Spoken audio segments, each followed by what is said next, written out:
Welcome back to the Entrepreneurial Blueprint. Today we have a special guest, Mr. Robert Monaco. Robert, how are you? I'm doing wonderful. How are you? I'm doing well. Lester, how are you? Fired up about this one. Doing well. Good. So, Lester, why don't you give a little introduction about our guest today? Yeah, so very special guest. We crossed paths in about 2017. So been in the industry longer than I have. So I'll allow him to give his own introduction. But when I was at Job Progress, Robert was heading Sky Measure, which was aerial measurement tool, an aerial measurement tool that we integrated with. And that's where the relationship really started. And it's been a pleasure to watch his journey, success after success. So I think he's the perfect person to join us on this topic today. So Great. Thank Robert, let's tell us about yourself, your job, your profession, your life, and a little bit of everything. We'd love to learn. Certainly, I'll make it pretty brief here. For the most part, over my tenure, I've been involved in small businesses, venture capital, um, working with companies that are growing or looking to get into new industries. My entire career, one way or another. Um, as Lester said, he and I had crossed paths around 2017. We were working to try to implement our aerial roof measurement into as many CRMs and companies as possible. I originally got my start in the, let's say, roofer slash technology space in the roofer space in 2013, working for a company called Aerialogics at the time. I spent a little time at Aerialogics and then moved on to Sky Measure, which was a startup inside of a much larger company. Through that is where I really got involved with roofing and understanding roofing contractors. And we had converted about 15,000 roofing contractors to utilize our platform and our products and services. And through that journey, I had the opportunity to really dive into the industry and speak with all the individual players that were making waves at that time, and then so many contractors on a daily basis. I mean, 2 to 3 contractor calls each day at a minimum, understanding the business, understanding their pain points, trying to understand how we could help them. I was also on the product development side, trying to identify new products and services that maybe we could add into that industry. So really had the opportunity to learn a lot about the industry. And since then, I've also been in working for a venture capital company out of New York, and have numerous opportunities to look at companies at the beginning phases when they're trying to grow, consolidate. So have a lot of experience in that area as well. So I'm sure we'll get into that today. Awesome. Yeah, so I think the first question I want to hop into a little bit, last podcast, Lester and I were really talking about these large equity firms, these large companies buying out a lot of the exterior modeling companies around the country. It seems like that's what the trend is. What are you seeing in terms of the roofing industry becoming consolidated with, smaller companies being bought out by these large equity firms? I mean, is this something that you've seen happen recently in the past 2 years? Has this been going on longer and we just haven't realized it? So can you talk a little bit about that? Certainly. Consolidation in industries that are fragmented like roofing has been going on forever. Um, Roofing seemed to lag behind because people couldn't figure it out, right? right. And when you start to think about private equity or investment of that size, the normal returns that they're trying to get have to be at a certain level. So what's very attractive about roofing, and it started a couple of years ago, but it's really gained some steam in the last year or two, and you'll see more and more people getting into it as time goes by, because you have an industry that is very fragmented, and it has pretty decent growth, but it's also it's scalable, and it's something that everybody needs, right? So when you start to think of all these factors of why consolidation might come into play, these are some of those things. Everybody needs a roof, right? And what can private equity do? Well, they can inject funds, they can consolidate, they can maybe work on getting better pricing. Perhaps they can get better name recognition by doing better marketing. And maybe there are things that they can bring to the table where the roofers in general could unfortunately maybe be not as strong, right? So I definitely see the trend trending upwards and it getting a lot of attention. And I think the acceptance on the roofers as well. I think they're getting better educated about their businesses and understanding their numbers and being able to have these types of conversations where in the past they probably weren't in a position to do that. Yeah, I mean that makes a lot of sense. And if you're let's say you're the CEO of a roofing company that's doing $1 million a year, and you're happy where you're at, and you're trying to grow and scale a little bit, you don't necessarily want to be bought out by a private equity firm. Is this avoidable? Are there steps you can take as an owner of a roofing company to avoid being bought out by a private equity firm? I mean, how do you avoid being consolidated by these big guys? Well, I can only speak on my experience. I'm a huge proponent of partnerships or working with others that are stronger and looking at where you're weak. So, in my opinion, that's where I would look. I would look for either other types of services or other types of groups that I can coordinate with or work with. And let's say I'm weak in marketing and maybe they're going to do a better job at marketing. Maybe I don't have the ability because I don't have the scale to get better pricing on something. Maybe they do. Perhaps I don't have good systems in place and they do. So maybe I want to maintain my business, but I need to be part of a bigger entity in order to take advantage of all the things that these larger companies are getting by consolidating, but still maintaining my own individual, maybe ownership or some part. So I believe in order to combat that, what I've utilized with my own clients is partner, partner, partner. Find strong partners to partner with. Lester and I, we've been diving a lot into the technologically, uh, the technology topics. How to implement that into your business. And I know Lester has a ton to talk about the technology aspect. And one of the things that we're seeing is, yeah, if you can implement all of the new technology and stay up to date with that, those are the companies that are keeping up, right, with all the other companies. With they're the ones that are pushing back and fighting against these private equity firms from coming in and kind of monopolizing the industry. So I think that was an interesting point that you touched upon. Yeah, Yeah, I and think it's with the private equity is, in my opinion, the roofing owners are very technical. They understand roofing like bigger firms cannot. So they have a very good value prop, right? I spoke to so many roofers could never put a roof on. Just could not do the skills that they have. And that is very, very important. So the consolidators can come in, but there's that component of having someone that's going to be in the day-to-day business that is really passionate about their business. And we see that a lot with these entrepreneurs. That's why most people become an entrepreneur. They're passionate about what they do, and maybe they're excellent installers, or maybe they have all these other qualities. It's really, really important to really highlight those. And again, through partnerships, maybe just segment those out to the things that you don't like doing or that you're struggling with. Yeah, I think you hit the nail on the head there too, Robert. I mean, again, I've been under thousands of hoods all over the country, and it seems to be it's about the top 2% of the industry really have all of the superpowers that you need to kind of be successful when running a roofing business. But you got to understand, again, with that local feel, a lot of guys started off on that roof. They saw how much money the boss was making, and to be quite honest, you can very easily open up a roofing company. That doesn't mean that you have a business plan or you know what you're doing. You just kind of wake up every day and you get at it. You understand the production aspect, but there's so much more that you need to know and understand to assure that the customer experience or the marketing or the sales experience is top notch, and I think that's where those partnerships really come into play.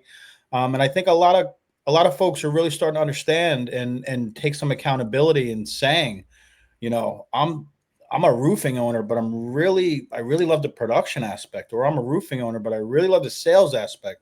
If you partner up with the right people, now you can become what you always should have been, and that is in a much stronger place in business to service your customers the right way.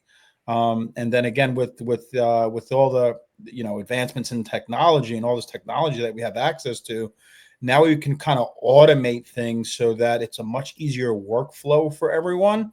And we're running these businesses much more efficiently, but also keeping the customers in the loop along the way. And that's what's been missing for all these years, because, guys have just had pen and paper processes and wrote stuff on napkins and used a little bit of Excel file. But, with these emerging technologies, especially over the past 5 years and what's ahead of us, we can really, truly have a system that works fluently. Yeah, and I concur with you that roofing company owners and managers are really understanding technology more than they ever have. And you can see that in the adoption of technologies. When I first started trying to sell aerial roof measurement, right, it was a tough sell. And as the years progressed, people started to see the value. You see the growth in CRMs and some of the valuations that are happening in the roofing market, right? These would be unheard of 5 or 10 years ago, but it's the adaptation. Why do I need an aerial roof measurement when I have a tape measure in my pocket? Absolutely. And, you touched on a good point because, as entrepreneurs and small business owners, you have this saying, are you working in your business or on your business, right? And a lot of roofers work in their business, but they're not working on their business. Correct. And to be successful, there's so many things, when we talk about technology, you got to understand your finances, you got to understand your marketing, and these things change pretty rapidly, right? When we think about customer expectations, customers expect to get updates on their phone. They have all these expectations. And I think that the roofers that understand that and the roofing owners that understand that will implement those types of things and be ahead. So how do you combat the larger conglomerates that are kind of consolidating? Is you give a similar or better experience with similar or better technologies. But you really need to try to partner because you can't be good at everything. You can be an excellent in production and you may love it and your timelines are great and everything's working out fine. Maybe you're really good at selling and that's what you like to do. But running a business is much more than just those things. Yeah, and again, an extended question to that I was going to get into. Part of finding a good partner, someone that has a strength that you don't have, one of the things I think that lacks in the industry is understanding market trends, understanding and keeping up with current events. Look, there's a lot of people that hate politics, but unfortunately, the politicians are the one that put these implement all of the policies in place, right? Like we have a president now. Well, in January we're going to have a president who's talking about tariffs, 25% to all these different countries. Well, what does that mean for us? If he's not just strong arming these other countries and actually is going to implement tariffs, well, that means material is going to go up, right? So now you're a business owner. How do you prepare for tomorrow, right? By reading these market trends. At least for me, I try to keep up with it as much as possible. I try understanding the way of interest rate cuts and this and that, but I'll be the first to tell you, I have a tough time understanding that. So finding a partner or at least finding, a close friend or mentor who can walk you through and have a discussion with this, preparing for tomorrow is really important, especially in this industry. Yeah, and we're awash with information. I mean, I think we all can agree that there's different points of view for everything that you want. Having someone to guide you through what will really potentially have a higher probability of affecting your business could be very key to how you prepare. If you think about material increases in pricing, that's something you have to start to think about because the average roof is going to be more expensive. What's happening in insurance, right? What's happening with deductibles? What does all this mean to me as an individual owner? And that's why owning a small business, because a lot of the roofers are small businesses, it is a very difficult thing because they're having to go outside of what they used to have to deal with to be successful. You have to think about these things. Interest rates is another thing. You see a lot of on the boards here where they're like, hey, where can I get financing? Where can I get really good financing for my customers because the deductible is X or it's not covered by insurance. And these are all factors that I don't know that when I got in it anyways, that the conversations that I was having with roofers or roofing companies. So I do think that it's expanding, but having a partner that can kind of narrow that funnel down and tell you, here are the things that are going to affect your business. Let's start to take a look at those. Yeah, and I think there's a lot of different things you can implement in your business that you wouldn't even necessarily have predicted. I remember 3-4 years ago, when COVID first started, and nobody had any idea what was going on. But after about a year, our salesman went back out to door knock, right? And we were a little worried that door knocking on some random person's door, how are they going to react during COVID?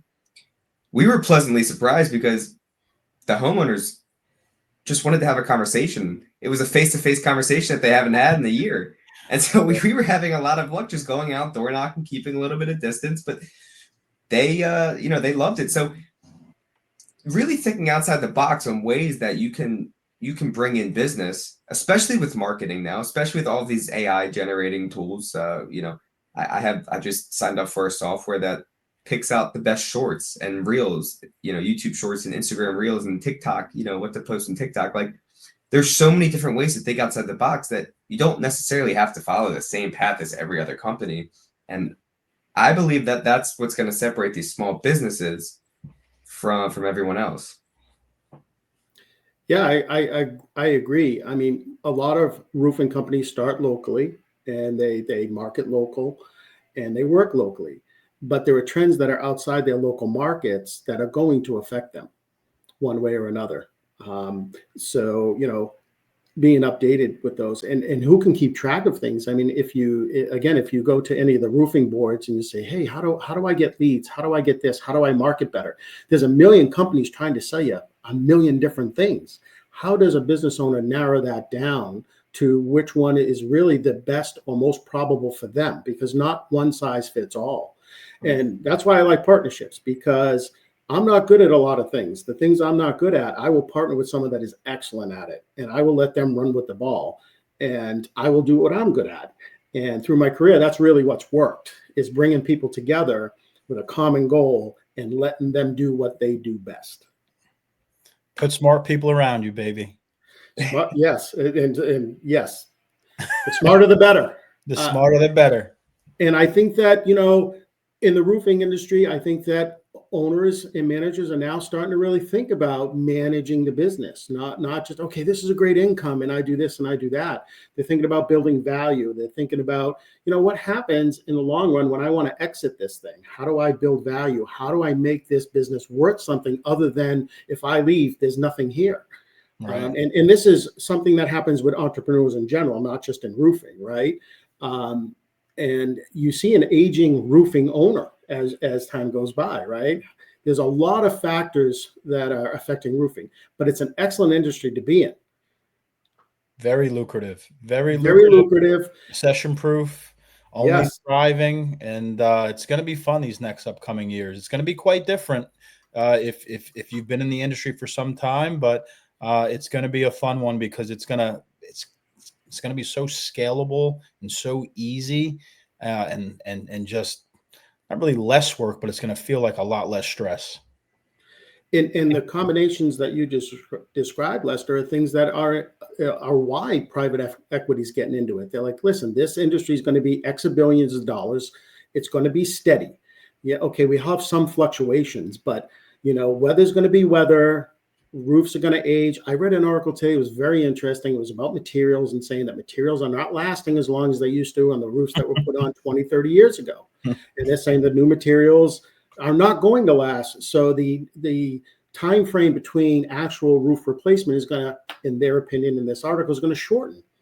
So, again, when we talk about trends, how does the average roofer know this? Because they're getting up early in the morning and they're checking what jobs have to be done and they're getting their teams together. And it's a lot. It's a lot. So if you could have someone that could kind of wade through all of this and help you decide what you should be paying attention to and how you should be preparing, that, to me, that's vital to success.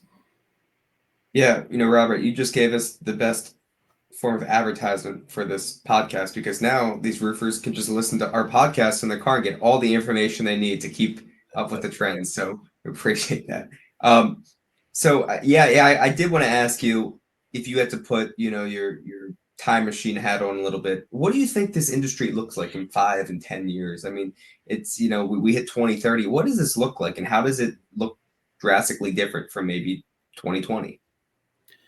I think it's going to look, in my opinion, you're going to have, see, the thing with private equity is they come in and then sometimes they leave. right? They're either looking for a multiple of return in an industry or to saturate it or to get their benefit before they exit. Right. It's not usual that they stay in 5, 10, 15 years. They either sell it off or there's some other exit strategy. So in the long term, that's probably going to happen whenever they meet their goal, whatever their goal might be, their return on investment, percentage of the market, whatever goal that they've set for their specific firm. Once that's met, they will exit, because what they're going to do is try to go and find another opportunity. I think so. Whoever buys that, whoever's going to buy that, it's going to be there, right? Because they're going to build, or they should have the opportunity to build, a formidable competitor. On the other side, I think that it's going to be franchises and others that bring people together, because I think it's vital when you have an individual owner. And I think that's why franchises outside of roofing have worked, because you have individual owners that have skin in the game and they need to make that particular business work. And when you have that, that's much different than working for somebody. We've all probably worked for somebody. And it's different when you work for somebody or you're working for yourself, right? So these conglomerates can pull everybody together. They can put their systems into place. But how passionate are those people at the end of the day? Is it just a job for them, or do they really have the passion? And what benefit do they get should they exit? See, let's say that a current independent roofer gets good partners, okay? They use systems and they build value.